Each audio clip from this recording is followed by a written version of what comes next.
ये 2 का 17 करते हैं, काफ़ी कॉम्प्लिकेटेड सा है, मुश्किल है क्या है, लेकिन वो आगे तो मसला काफ़ी कॉम्प्लिकेटेड सवाल है, इसमें कॉन्सेप्चुअल बहुत हैं। ये एक अपैरेटस वाला सवाल है, याद है सर अनिक आज़म ने हमने हमें एचएमटी की लैब में कराया था ये। एक हमारे पास यूँ सिलेंड्रिकल एक्सपेरिमेंट था, बीच में हीट चल रही थी, यूँ जा रही थी यूँ जा रही थी, दो यहाँ पर एलुमिनियम के वो रखे हुए थे, ब्लॉक्स रखे हुए थे, नीचे से वाटर कूलिंग ऊपर फ्लो कर रहा था यहाँ पर और यहाँ पर, और यहाँ पर थर्मोकपल लगे हुए थे 6, सर ने खोल के दिखाए थे, ये वो वाला एक्सपेरिमेंट है। तो कॉन्सेप्चुअल काफ़ी है यार ये वाला क्वेश्चन। कह रहे हैं एक अपैरेटस है जहाँ पे थर्मल कंडक्टिविटी, इससे क्या मालूम करने से थर्मल कंडक्टिविटी, कहते हैं यहाँ पर बीच में एक इलेक्ट्रिक हीटर लगा हुआ है जिसको सैंडविच किया हुआ है दो आइडेंटिकल सैंपल ने, जिसका डायमीटर 30 और लेंथ 60 है। सही, बीच में आपका ये हीटर लगा हुआ है, यहाँ से हीट निकलेगी, ऊपर नीचे दोनों आइडेंटिकल सैंपल्स हैं। सही है, ये सैंपल है स्टेनलेस स्टील का, जिसकी लेंथ कितनी है 60 और जिसका डायमीटर कितना है 30। ठीक है, आगे क्या कह रहे हैं ये लोग कि which are press between plate maintain at temperature 77 degree by circulating fluid, जिसको हमने कूल डाउन करने के लिए ऊपर और नीचे, ये टॉप पे प्लेट दिख रही है ये वाली प्लेट और ये वाली प्लेट, इसका टेम्परेचर है T0 77 डिग्री, ये कूलिंग करने के लिए दो प्रेस की हुई हैं ऊपर नीचे से। आगे कह रहे हैं कि थर्मोकपल लगे हुए हैं 15 मिलीमीटर की स्पेसिंग से। थर्मोकपल होता है क्या, आप ना टेम्परेचर मालूम करने के लिए थर्मोकपल यूज़ करना है। देखो यहाँ पर ना हमारे उसमें 6 लगे हुए थे, यहाँ पर अभी इन लोगों ने फ़िलहाल के लिए 2 लगाए हुए हैं, ये थर्मोकपल लगे हुए हैं। सही है, और इन दोनों का जो डिस्टेंस है वो डेल्टा एक्स कितना है 15 मिलीमीटर। तो जहाँ भी हमें टेम्परेचर मालूम करना है ना, थर्मोकपल मालूम करता है एक खास पॉइंट पे एक टेम्परेचर, जब दो लग जाएंगे तो एक पॉइंट पे टेम्परेचर 1 हो जाएगा, एक पॉइंट पे टेम्परेचर 2 हो जाएगा। सही है, तो वो थर्मोकपल जिस डिस्टेंस से लगे हुए हैं वो डिस्टेंस है 15, और जिसका जो डेल्टा टी है T2 माइनस T1 वो सवाल में नीचे गिवन है आपको 25। ठीक है, और वन डायमेंशनल हीट ट्रांसफ़र हो रहा है। सही है भाई, कोई मसला नहीं है। अब देख लेते हैं सवाल में क्या मांगा हुआ है। कह रहे हैं स्टेनलेस स्टील के दो सैंपल हैं, एक सैंपल नीचे लगा हुआ है एक सैंपल ऊपर लगा हुआ है।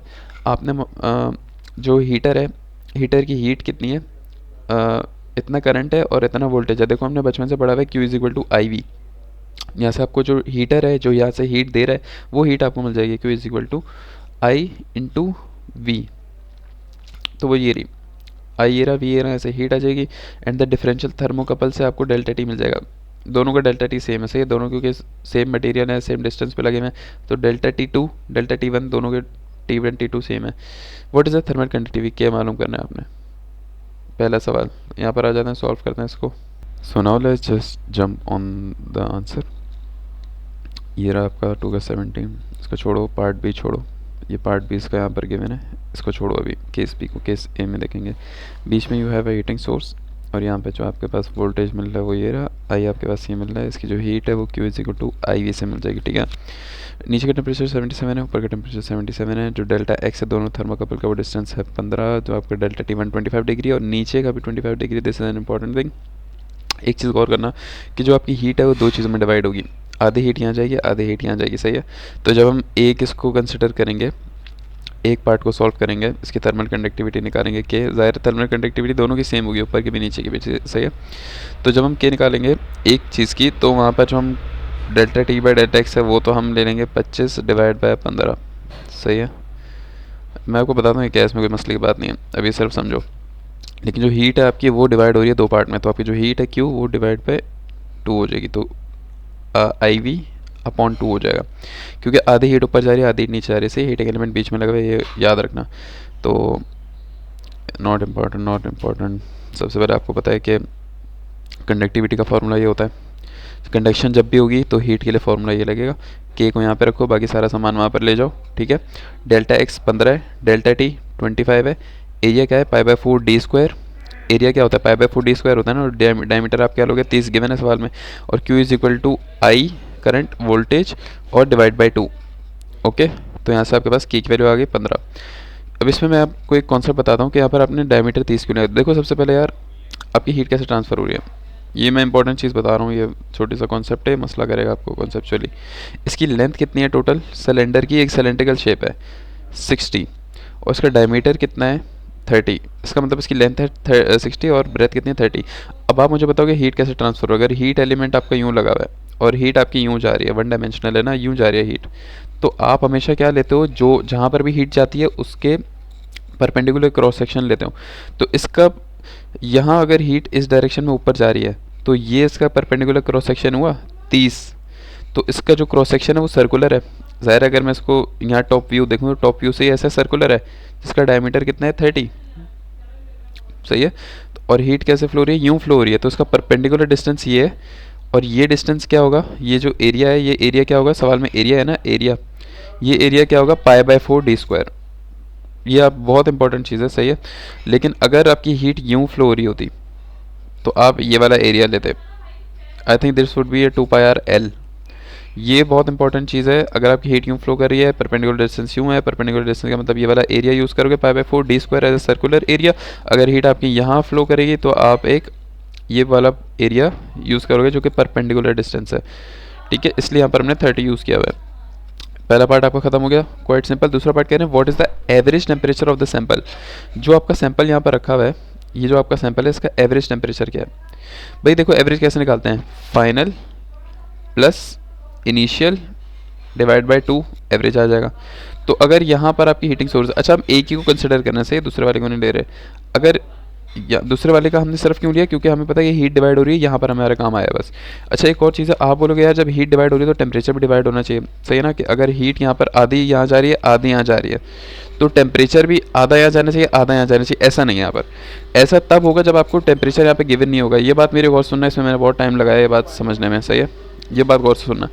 देखो अगर यहाँ पर टेम्परेचर जा रहा है 100 डिग्री का चेंज हो रहा है, इसका टेम्परेचर 177 आ रहा था, मैं बता रहा हूँ। हीटिंग एलिमेंट अगर आपका 177 डिग्री का है, एंड पे आपका टेम्परेचर जाके 77 डिग्री होगा, तो ज़ाहिर है 177 माइनस 77 कितना हो गया, 100 डिग्री। इसका मतलब 100 डिग्री हीट ट्रांसफ़र हो रहा है। ये प्लेट 77 डिग्री की हमें पता है सवाल में, तो 100 डिग्री टेम्परेचर चेंज हो रहा है यहाँ से लेके यहाँ तक जाने में। सही है। और 100 डिग्री ही चेंज हो रहा है यहाँ से लेके यहाँ तक जाने में। आप बोलोगे यार ऐसा कैसे हो सकता है, जब आधी हीट यहाँ जा रही है आधी हीट यहाँ जा रही है, टोटल हीट अगर इसमें से IV बन रही है 30 कितनी बन रही है ये देखना, 100 मल्टीप्लाई बाई 0 35 बन रही है तकरीबन।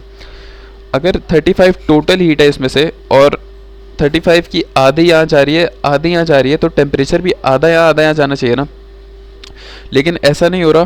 क्यों नहीं हो रहा, क्योंकि हमें एक ख़ास टाइम के बाद बताया हुआ है। देखो फ़र्ज़ करो कि मटेरियल की जो कैपेसिटी है वो मैक्स 100 डिग्री का टेम्परेचर है, लेट्स सपोज। तो एक ख़ास टाइम बाद, क्योंकि इन लोगों ने यहाँ मेंशन कर दिया पहले से कि डेल्टा टी आपका 25 है, यहाँ भी 25 है, तो इन लोगों ने ये बता दिया कि इस टाइम के बाद हम मेजरमेंट ले रहे हैं कि जब यहाँ भी हीट मिलते मिलते इसका भी टेम्परेचर 100 हो गया और यहाँ पर भी हीट मिलते मिलते इसका भी टेम्परेचर 100 हो गया। ये बात शायद आप पिक ना कर पाओ, इतनी ज़्यादा इंपॉर्टेंट, लेकिन थोड़ा मसला करेगा आपको। तो मेरा कहने का मतलब, मैं ये कंफ्यूज हो रहा था कि यार जब यहाँ पर हीट है, यहाँ पर हीट जा रही है आधी यहाँ जा रही है, तो यहाँ पर जो आपका टेम्परेचर अगर 100 था, लेट से पहले 100 था, और सब फर्ज करो ये नीचे नहीं लगी हुई, सही है, और यहाँ पर आपकी मैक्स हीट जा रही है 32 की और 35 की, तो आपका टेम्परेचर 100 है। अब क्या हुआ, आपने नीचे एक और लोहे का पीस लगा दिया, तो यार नीचे लोहे का पीस लगाने के बाद ऊपर के टेम्परेचर कम होगा ना, क्योंकि आधी हीट अब यहाँ जा रही है और आधी हीट अब यहाँ पर आ रही है। लेकिन यहाँ पर ऐसा नहीं होगा, क्यों, क्योंकि ज़ाहिर है थोड़े टाइम बाद जब हीट आती रहेगी तो इसका भी टेम्परेचर 100 हो जाएगा और इसका भी टेम्परेचर 100 हो जाएगा, और एक टाइम बाद ये क्या हो जाएगा, स्टेडी स्टेट हो जाएगा, क्योंकि आपको सवाल में गिवन है कि एक स्टेडी स्टेट कंडीशन है और 1 डायमेंशनल है। इसकी वजह से क्या होगा वो हम आगे सॉल्व करते हैं, अब आपको समझ आएगा। देखो इन लोगों ने एवरेज टेम्परेचर मांगा, वैसे ये एवरेज टेम्परेचर क्या है मटेरियल का, यहाँ से लेके यहाँ तक एवरेज टेम्परेचर क्या है, T2 - T1। देखो सबसे पहले आप मुझे बताओ कि हम अब यहाँ पे एक रिलेशन लगा रहे हैं, ये वाला रिलेशन, कि हर 15 मिलीमीटर के बाद कितना डिफरेंस आ रहा है, 25 डिग्री का। ये गौर से देखना, ये बेसिक रिलेशन है कि हर 15 मिलीमीटर बाद थर्मोकपल लगा हुआ है ना, और हर थर्मोकपल पे रीडिंग क्या आ रही है, डेल्टा टी की 25 डिग्री सेल्सियस। तो हर 15 मिलीमीटर बाद 25 डिग्री चेंज हो रहा है, हर 1 मिलीमीटर बाद कितना होगा, 25 डिवाइड बाई 15, सिंपल है ना, 15 मल्टीप्लाई हो रहा है 1 से। अगर कोई चीज़ फारिग होती है तो इसका मतलब वो 1 से मल्टीप्लाई हो रही है, वहाँ जाके डिवाइड हो जाएगी थी। तो हर 1 मिलीमीटर पे इतना चेंज आ रहा है, which would be I think 1.6। तो हर 1 मिलीमीटर बाद जो आपका टेम्परेचर चेंज हो रहा है वो 1.6 हो रहा है, सही है। और हर 15 मिलीमीटर बाद कितना हो जाएगा, वो हमें सवाल में गिवन है कि हर 15 मिलीमीटर बाद 25 हो रहा है। ये बेसिक रिलेशन है।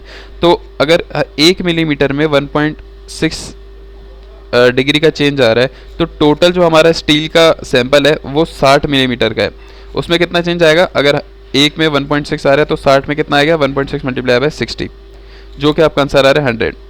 सही है, तो एक मिनट, सॉरी मेरा माउस अटक गया, जो कि आ रहा है 100। सही है, तो हमें ये पता चलता है कि ये जो हमारा मटेरियल है सेंटर में आपका हीट हो रहा है और ऊपर तक जा रहा है, तो इसमें जो चेंज आ रहा है टोटल वो कितना है, 100 आ रहा है। अब आप मुझे बताओ कि टॉप पे कितना है, 77 डिग्री, और चेंज कितना आ रहा है, 100।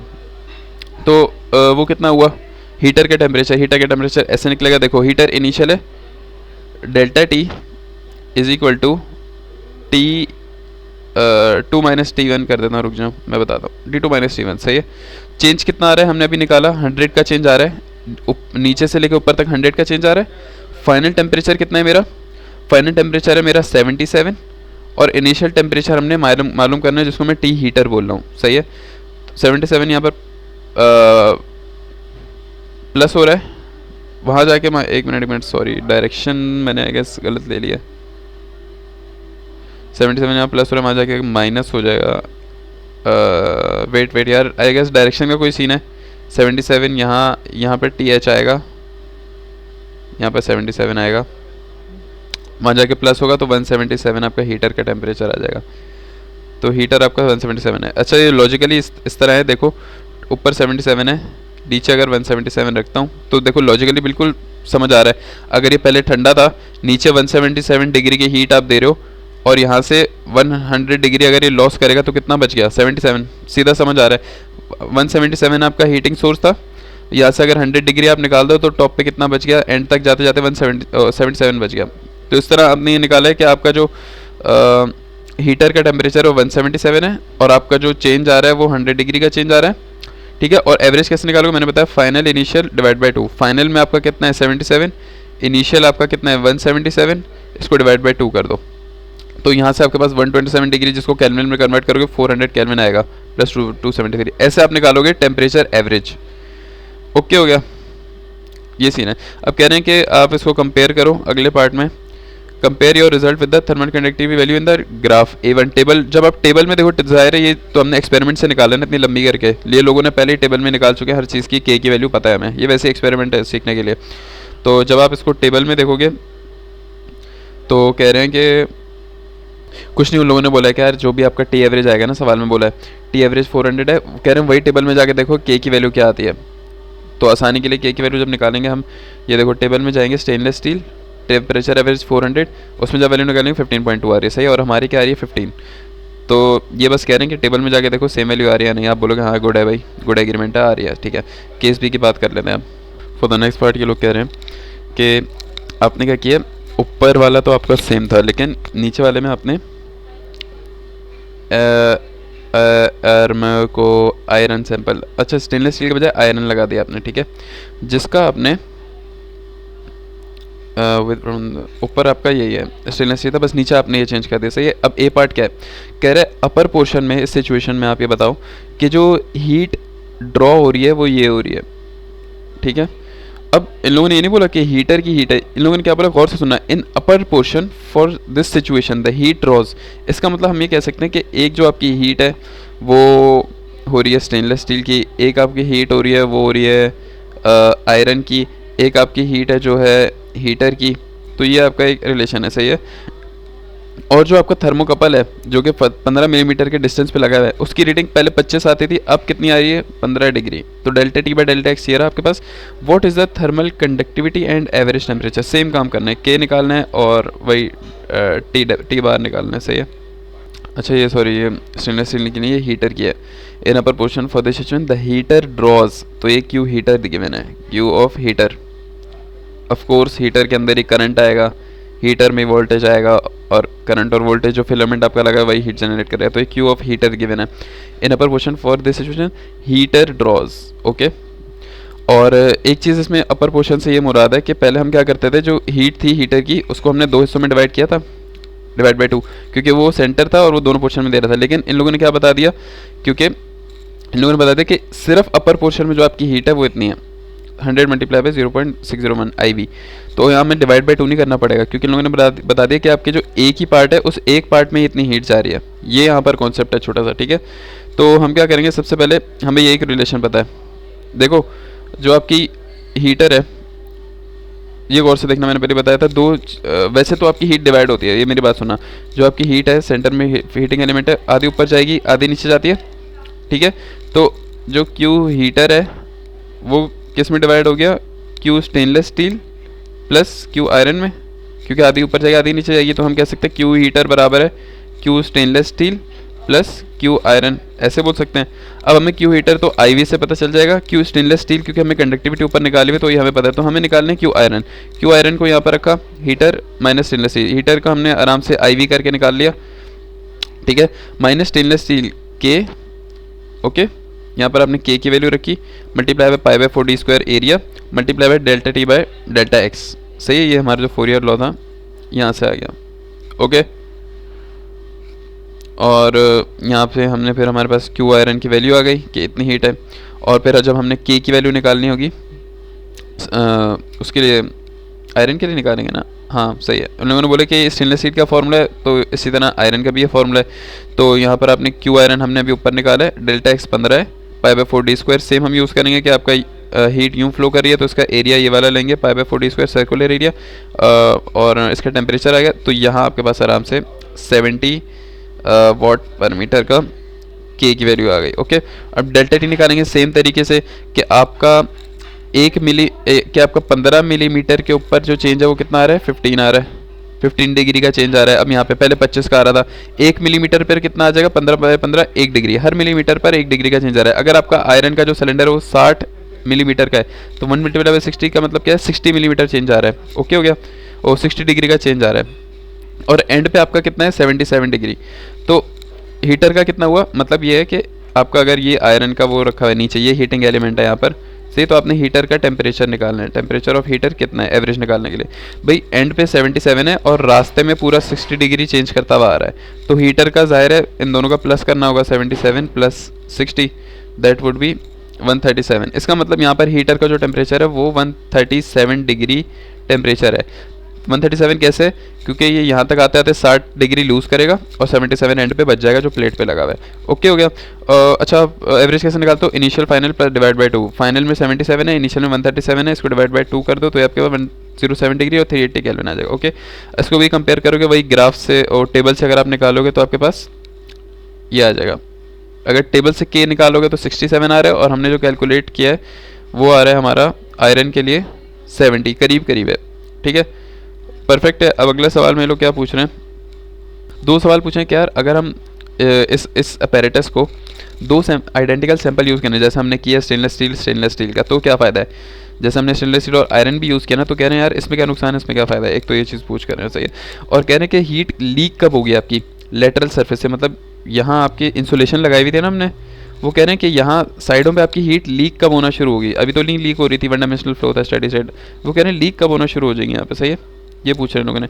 और कह रहे हैं कि किस कंडीशन में डेल्टा T1 डेल्टा T2 के बराबर नहीं होगा, जैसे अभी हम यहाँ पर सवाल में ऊपर वाले सैंपल का डेल्टा T1 बराबर है नीचे वाले सैंपल का डेल्टा, इवन दो यहाँ पर आपका मटेरियल भी चेंज है, लेकिन इन लोगों ने एक ऐसी स्टेडी स्टेट बनाई हुई है, पहले से ही टाइम इतना लगाया हुआ है, इस तरह का वो रखा हुआ है सारा कि आपका ऊपर का भी चेंज और नीचे का चेंज बिल्कुल सेम है। वो कह रहे हैं ऐसी कौन सी कंडीशन है जहाँ पर चेंज सेम ना हो, तो ये पार्ट सी इस सवाल का यहाँ पर समझ लेते हैं एज अ थ्योरी, ये इंपॉर्टेंट लग रही है मुझे। पहला सवाल था कि अगर हम सेम मटेरियल यूज़ करें तो क्या फ़ायदा है, यार फ़ायदा ये है इसका कि जो आपकी हीटर की जो पावर है वो बिल्कुल इक्वल फ्लो होगी दोनों सैंपल्स में, सही है, बस आप इतना लिख दो लंबी करके। विद ओनली वन सैंपल अगर आप रखोगे तो एक क्या होगा, बैक साइड पे फ्लो कर जाएगी, मतलब अगर आप नहीं यहाँ पर इंसुलेटर रखा, पेपर रखा हुआ है, सही, यहाँ पर पेपर है, यहाँ पर आपने यूज़ किया हुआ है मटीरियल, सही है, यहाँ पर एक मटेरियल, हमारे सवालों में ऊपर नीचे दोनों मटेरियल था ना, दोनों तरफ फ्लो रहा था, हम दोनों तरफ कैलकुलेशंस कर रहे थे। अब यहाँ पर आपने इंसुलेटर लगा दिया, सही है, यहाँ पर आपका हीटर है और बस ऊपर आपकी चीज़ रखी हुई है, तो वो कह रहे हैं कि यार आपकी हीट यहाँ जाएगी लेकिन थोड़ी बहुत इंसुलेशन जल जाती है, अक्सर पेपर वगैरह सर ने डाला था जल जाता है, तो कह रहे हैं आपकी जो बैक पे है वहाँ भी फ्लो हो सकता है, ये देखो even though there is insulated. दूसरी थी कि हीट लीकेज कब होगी, यार हीट लीकेज जाहिर है तब होगी जब आपकी जो साइड पे इंसुलेटर है उनकी के की वैल्यू वो हो ज़्यादा या कम होती है, गूगल पे देख लेना, मैंने देखा था। हाँ ये देखो कि आपका जो सैंपल मटेरियल है इसकी और इंसुलेटर की के की वैल्यू सेम हो, ज़ाहिर है सेम होगी, वो यहाँ पर फ्लो करना शुरू कर जाएगा, तो के की वैल्यू बहुत ज़्यादा होनी चाहिए, ज़्यादा या कम बहुत कम होनी चाहिए, जिसकी वजह से आपका यहाँ पर इंसुलेशन हो, सही है, ताकि आपकी कोई लीकेज ना हो फ्लो की, अगला सवाल इन लोगों ने पूछा था कि delta T delta T two same कब नहीं होगा। वो ज़ाहिर है ऊपर से ही लिंक है कि जब आपका जो इंसुलेशन सही से नहीं हुई होगी, इंसुलेशन की के की वैल्यू का चेंज ज़्यादा नहीं होगा, तो ज़ाहिर है लीकेज होगी, आपका फ्लो इधर उधर करने लग जाएगा और आपका delta T one delta T two के बराबर नहीं होगा लीकेजेस की वजह से। तो ये सवाल यहाँ पर ख़त्म हो गया। बहुत ज़्यादा कॉन्सेप्चुअल सवाल था यार, बड़ा अजीब सा सवाल है यार, तंग किया हुआ इसने मुझे।